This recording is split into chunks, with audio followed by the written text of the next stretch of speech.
Mitch Wayne's World.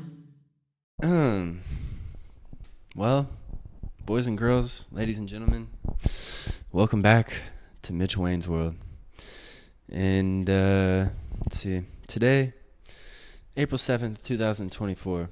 Today's going to be a quick one because I say so, bro. I'm in motion, twin.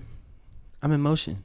No, I'm not actually in motion like that, but I am in motion in other ways. I'm just doing things with people and living, trying to. There's sun outside, and I'm trying to engage with that sun that's outside. You know what I'm saying? Zen, engaging with the sun outside is fun. Zen. No, but it's Sorry, I'm breathing like I. Nah, bro, I'm not gonna go there. I'm not gonna go there. But uh, what's up? What's up in the world today? Like I said, it's gonna be a quick one. I'll probably stream for like 30 minutes. That's all I really got. I gotta stay in motion. Like I said, that's all it is. That's all it really is. So, like I said, it's April 7th. I got this Whataburger cup behind me. I just watched the women's national championship, and let me tell you about women's basketball real quick, okay? No, actually though, all right, let's get real.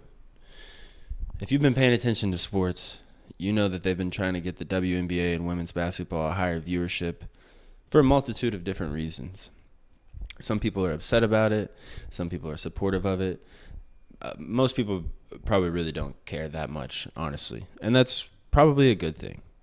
But, when you're trying to get a sport more viewership, like at first it felt like the NBA and WNBA were trying to like really force it, like watch women's basketball, it's good. And it was hard to get people excited and involved in it. And then comes along the Caitlin Clark and Angel Reese thing. And boy, doesn't America love something like that? Man, oh man. But it's just really interesting.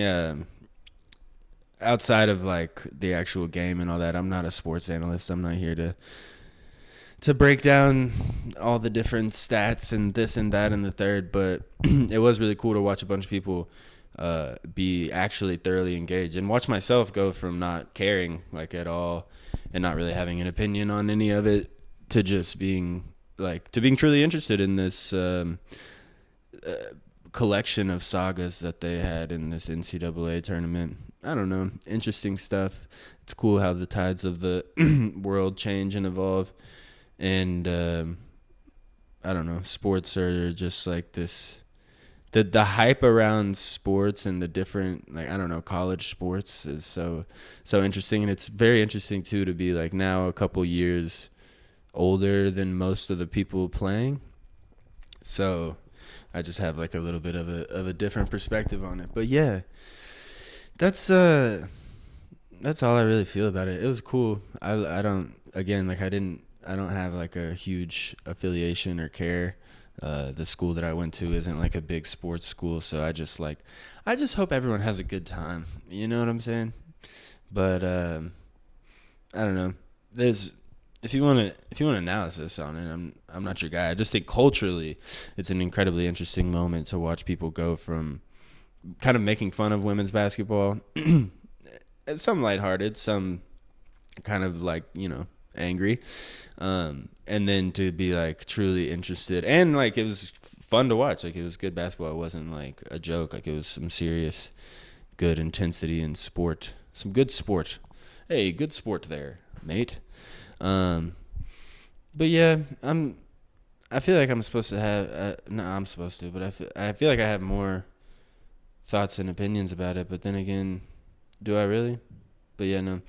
My neighbor's still making a bunch of noise. The saga of this, I hope, ends soon. They're supposed to be moving soon, apparently, so I won't have to deal with, the Iowa women's basketball team playing above me. The national championship basketball team the national championship was played actually above my apartment because of the noise. But anyways, that's neither here nor there. What else? There's a couple things that I want to talk about that have crossed my my nether sphere here. Dude, I look like my name is Sheldon for real right now. That's crazy. I'm sorry about that, everyone. My bad. Let's talk about what happened on this day in tech history. So yeah, basketball game. That's cool. I'm pretty sure the women's basketball tournament has more viewership than the men's one overall this year. And I mean, I personally have barely watched any of the men's tournament, but I've watched a couple of the games of the women's tournament, and that's kind of crazy. That's obviously I've never done that before, and purely organic. That's the cool thing about it. I like when cool things happen like that, and they're not this like weird forced thing that I feel like big media corporations are trying to do all the time now in one way or another. Everyone's playing on some sort of weird thing, and instead it was just like some good old classic competition and intensity that got people interested. So hallelujah to that. You know what I'm saying, brother? So we'll go here. Yeah, this is good. We'll go here. We'll go to this next topic, all right? How about that for a transition? Just a hard transition. Next topic.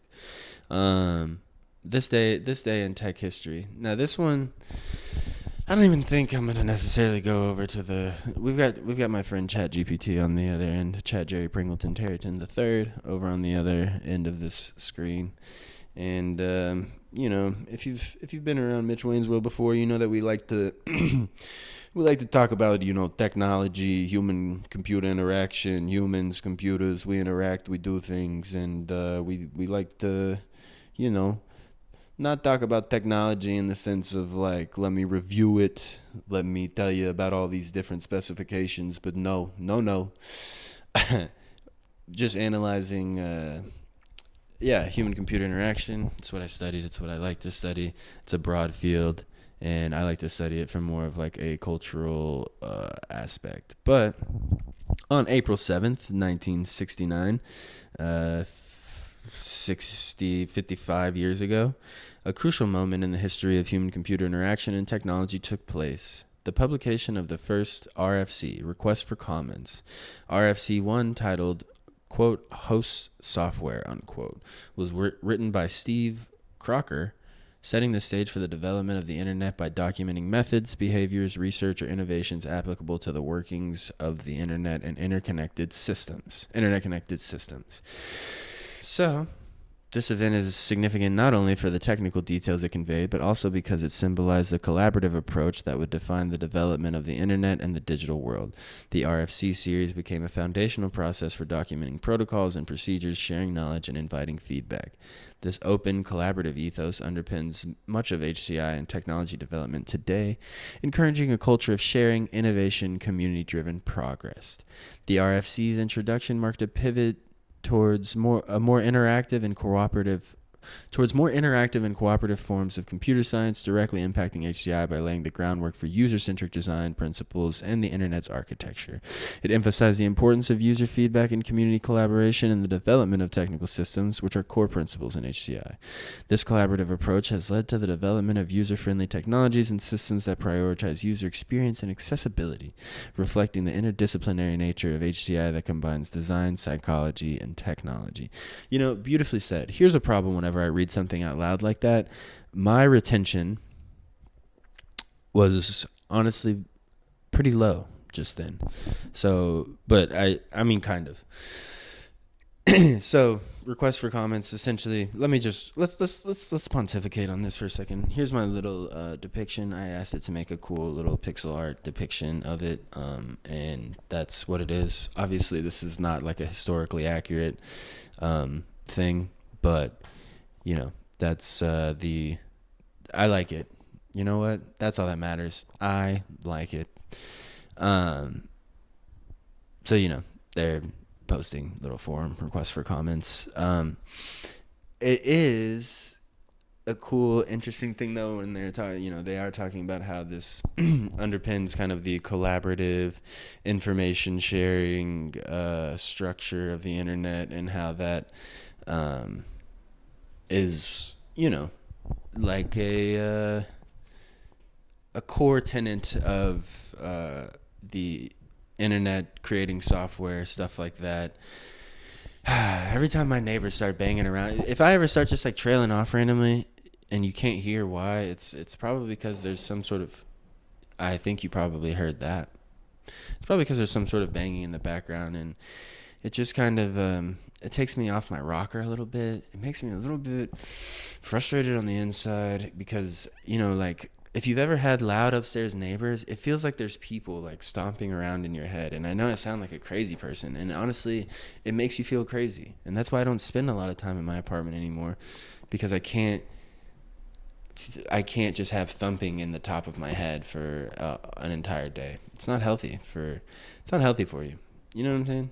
It's really not. But anyways, the collaborative nature of technology and things like that, I guess, like, you know, this specific thing, the request for comments, it's a little bit of a vague event, I feel like.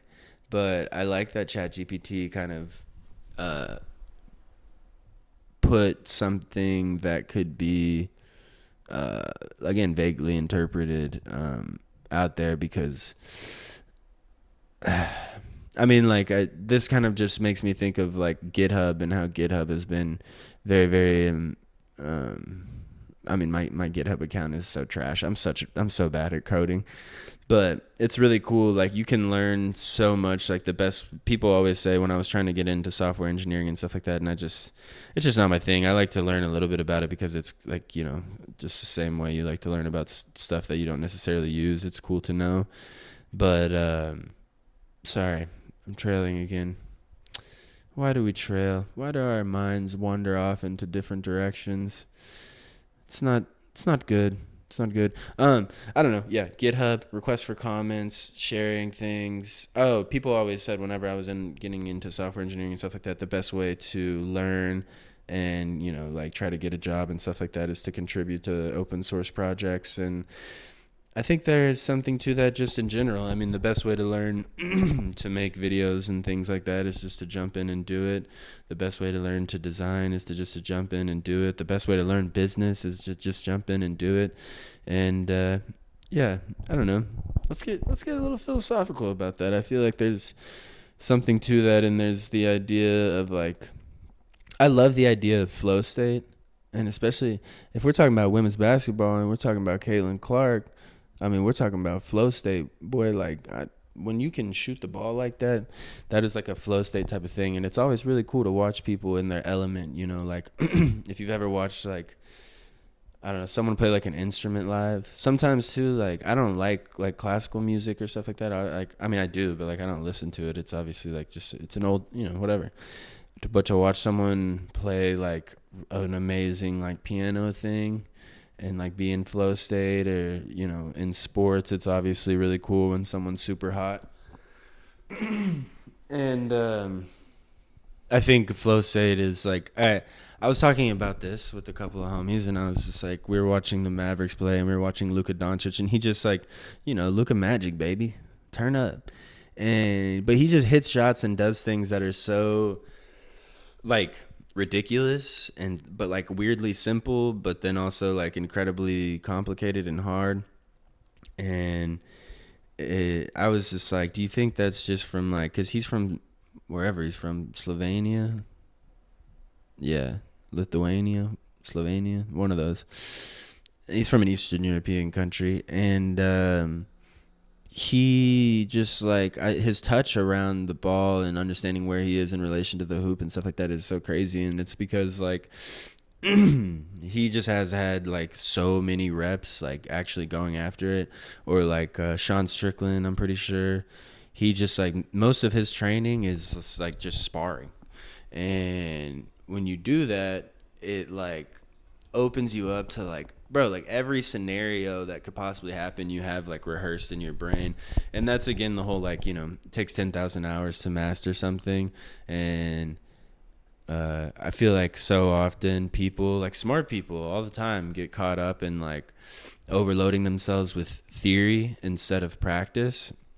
And I think that's oftentimes why, like, there was this weird trend going around on the internet for a while that was, like, every YouTube video or something, like the self-help area of the internet was like why dumb people are making more money than you and stuff like that. And it was, I mean, it's clickbait, like whatever, but it is an interesting concept of like, it's not a dumb smart thing, but it is a thing of like, some people just like inherently understand that the best way to like learn and get better at things is just to like do them over and over and fail, and like not approach failure as failure, but just like continued learning and things like that. And I know it's one of those things that we all kind of like know and we're aware of, but it's crazy how also we do live in the, like, especially our generation, and we're in such like a, you know, that whole social media dopamine drenched thing, like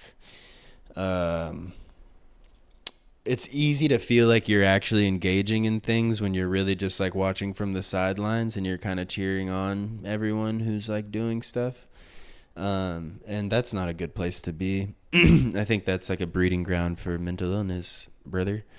So yeah, everyone needs something that they can just like jump into and try to get good at, in my opinion. And it doesn't have to be necessarily like, you don't have to be great at it, but you should try, because I feel like it's good for your brain and your soul.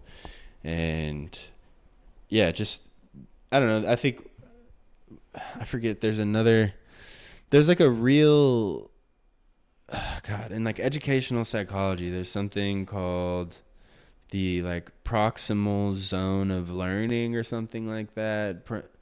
It's like the best zone of learning, and it's similar to flow state. Flow state's just not necessarily like a scientifically provable concept or term. Like it kind of is, but like not in the way that it's like projected out. But the proximal zone of learning is, and it's like when the level of challenge that you're facing is like slightly above your capability level. And gosh, I'm trying to, I don't know.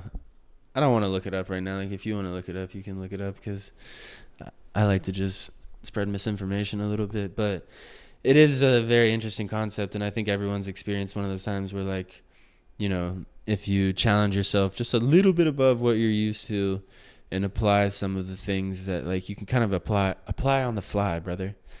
Apply on the fly. That's what we do here. And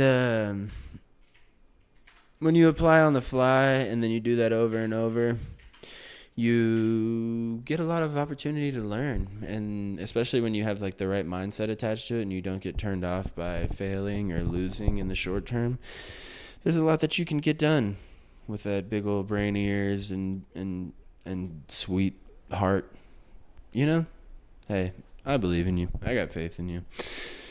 So yeah, let's all find something that we can go try to hit flow state in. I mean, dude, like, if you've ever, whatever your thing is, right? Like, whatever it may be, if you've ever achieved some sort of like flow state where you're just like, oh, I'm hot, I'm hitting it, I'm in there like swimwear, son. I can't miss right now. And it's like one of the best, I mean, like, dude, yeah, one of the best feelings that you can ever experience. So, yeah, that's that. I guess that goes with requests for comments and things like that. But yeah, some people's, okay, if we go back to the human-computer interaction and technology requests for comments, so we can wrap that up.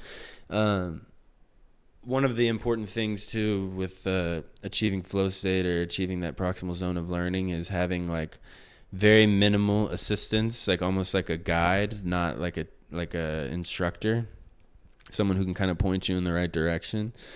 And I don't know. I think again, this request for comments RFC thing, my neighbors will not win this battle with my mind. All this banging around, it's not going to change me. It's not going to change me. But being able to collaborate with people via an internet forum across like the globe, I guess, is incredibly invaluable for people who are, you know, doing something like building software. And imagine, you know, flow state is 100% a real thing when it comes to things like, you know, creating software, creation in general, designing things, all that. And some people know how to set the stage for flow state. Some people I don't know. I wonder if some people just like spend a whole lifetime and never achieve flow state, man. Wow, that would be sad. That's a very douchey comment to make, but it's okay. What else would you expect? This is Mitch Wayne's world, bro. Turn up, dude. That's so terrible. So put a wrap on that. Request for comments 55 years ago, April 7th. And when you think of how, I mean, just comments in general and idea sharing in general, that has changed the world in an incredible way. Some good, some bad, but I think overall it's a huge net positive because we all kind of understand where everyone's brains are at a little bit better. And it can be maddening and there's a lot of negatives to it, but again, I think it's a net positive. We're still like pretty much in the beginning stages of understanding like what all this stuff really means and is. So kumbaya, I guess. But this leads me to the next thing that kind of crossed my mind, and then I'm gonna hop off here soon. This is gonna be actually like a super short one, just cause I have to go to dinner, and I'm a hungry hippo, and this is all I really got for today. I have other things that I could want to talk about, but my brain's just not really there. And you know, something we do here in Mitch Wayne's world is we're not forcing things anymore, and we're just enjoying life, and we're going where the universe and God takes us. And with that, I feel like a lot of people kind of do that in like a lazy way, but I'm not doing that. I'm just doing things with intention. And right now, I don't have extreme intention when it comes to diving into some topics that I think would be worthwhile here. I do think, though, that I want to, this is just an idea that I'm thinking of, but I want to start instead of just doing like, I mean, I want to keep doing this weekly stream of conscious type of deal, but I think I want to start diving into some topics that have been catching my eye a little bit more recently, like just different sports things, just little mini doc type of things, like 20-minute, 30-minute videos, and kind of like not stream them and just dive into like a topic a little more, interview someone. I think that'd be a lot of fun. And yeah, I want to start doing more things. I'm just a single man in his 20s with a lot of time, a little bit of bread now, and the intention to create some cool stuff. That's about it. So the next thing, and this is an HCI related topic and something like that, but I've seen it resurfacing a lot, and I think it's a conversation that's going to be more interesting the more AI becomes an extremely prominent part of our lives. I mean, it already is, but the fact that it's become such an extremely prominent part of our lives so quickly, and how much further it can go is, I don't want to say scary, because like, why be scared of it? But it's trippy, it's wild, it's interesting, it's riveting. Okay. But the idea of the dead internet theory, and long story short, if you're unfamiliar with what the dead internet theory is, it's the concept that, I mean, it started in like the 2010s, I feel like, but that most of the content on the internet is just basically like bot generated interaction, and like real human to human interaction over the internet is like actually happens pretty seldom. And I remember back when I first learned about this, I was like, oh dang, that's like a trippy idea that like most of the stuff out there is like artificially generated. And this was before, like in 2017, like a long time before, you know, we knew like ChatGPT was and all that kind of stuff, and before things got to where they were. I mean, it wasn't that crazy of an idea then, but now it's like, I wonder, I'm sure there's some sort of data you could pull somewhere, maybe, of how much of the internet's content has been generated by AI in the past. I mean, I'm sure in the past 3 years, it's absolutely skyrocketed compared to before then, but you know, now, so that wasn't a theory then, and I've seen it resurfacing now, and some people were talking about it on a podcast, but, you know, the amount of content that can be generated by, like, ChatGPT or some of these other, like, AI tools and stuff like that, like, yeah, the amount of stuff, or the percentage of things on the internet that are going to be generated by AI versus humans, like, one human can generate, 50 humans can, 1,000 humans can, with just by using AI and stuff like that. I mean, I asked ChatGPT, can you give me an interesting fact or event related to HCI and tech from this day in history? And it gave me 3 paragraphs back that I read out. So I mean, a lot of times, dead internet, dead has such a negative connotation. So there's kind of this like doomerist, like concept around it. And it's like this, like, everything is like a marketing scam, and like hype and buzz and all that is like fake, and like the internet is kind of just like a big pyramid scheme, and there's definitely elements to that. And I think, when you think of like the idea of industry plants or just the way that corporations and stuff move on the internet, like it's not that crazy of a jump to make, of a leap to make. And like it does feel a little hollow. And sometimes if you ever just like really go and read comments that aren't like, you could tell when they're natural and when they're not. And like non-natural comments are like, they just give you this weird hollow feeling. Or when someone's like having like someone tweets something like kind of serious or something, then there's like an OnlyFans like girl responding something ridiculous, and it's like, man, I don't know. Like, it is what it is. Sometimes I laugh about it and I think it's funny, and sometimes I'm like, it's kind of sketch. I don't love all this, but try not to get too caught up in, again, the negative. No negative frames of view, guys. We talked about this. So yeah, I'd be curious to know what you think about the dead internet theory, and if you're familiar with it. If you're not, or if you are familiar with it, tell me what you think about it. And if you're not familiar with it, also tell me what you think about it. That's a crazy concept, isn't it? I personally think that, I think it's really easy. I think there's 2 sides of the internet. I mean, there's a lot of sides of the internet, but I think there's some people I know that maybe have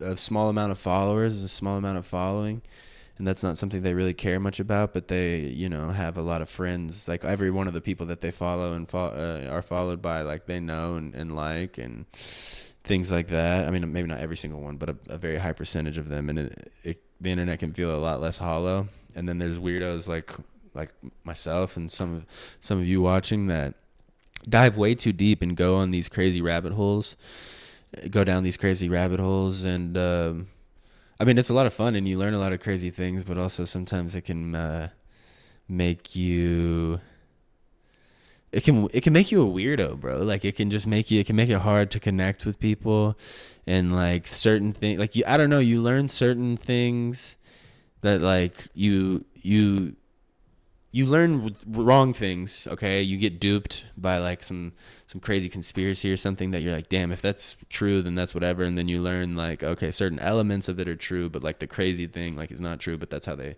build it, and da da da da da. And that's just like human nature, and it's engagement and all these things. And it's just important to check yourself, at all times. And I think the internet can really like, and when I say the internet, just like technology, social media, the way everything kind of humans and computers interacting right now, the way it's all set up, like it's good to just check yourself, check in with the real world, and just talk to people and just be normal. Like, don't try to be someone, just be you. And realize that, bro, like everyone is so insecure out here, and we all should like chill out on that, and like just everyone should connect a little bit more and just stop trying to be like a person or everyone should stop trying to be people. No, everyone should just stop trying to be guarded. And it's really hard to say. It's really easy to say. It's very hard to actually do. But I don't know. It's worth a try.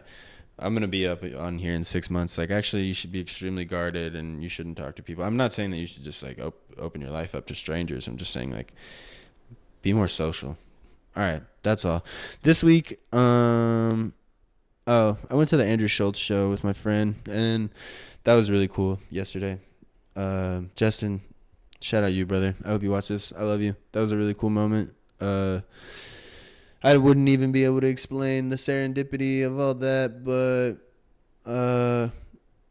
yeah, just being able to, sometimes things work out in just the trippiest ways, and you really feel like, you say goodbye to things, and then you say welcome back to things, and then you yeah, just learning to ride the ebbs and flows of life is a really hard thing to do, but a really worthwhile thing to do, and it's a lot of fun.